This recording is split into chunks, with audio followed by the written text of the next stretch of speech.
I know I have 45 seconds. I won't take them all. But it is repugnant to me and astonishing to me that during Christmas, I like to call them the holiday seasons to be inclusive, but during Christmas, because the majority always wants to just call it Christmas, that during Christmas, a time in which we celebrate the birth of Jesus Christ, a Jesus Christ who had to flee for his life with Mary and Joseph. Thank God there wasn't a wall that stopped him from seeking refuge in Egypt. Thank God that wall wasn't there. And thank God there was an administration like this, or he would have too have perished on the 28th, on the day of innocence, when Herod ordered the murder of every child under 2 years of age. Maybe I haven't gone a lot to Bible school, but I know that part.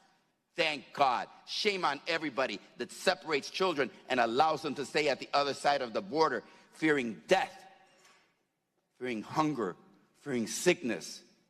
Shame on us for wearing our badge of Christianity during Christmas and allow the secretary to come here and lie. Thank you.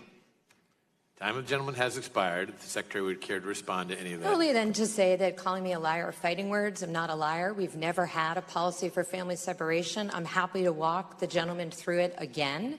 A policy of family separation would mean that any family that I encountered in the interior, I would separate. It would mean that any family that I found at a port of entry, I would separate.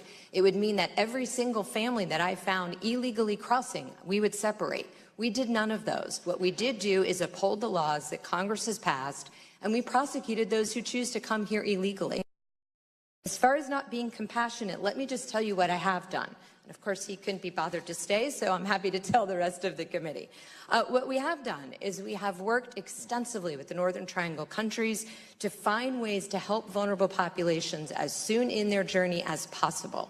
The current system puts them at the hands of those who prey on them and who abuse them. So we've worked extensively to increase asylum capacity to help them as soon as possible.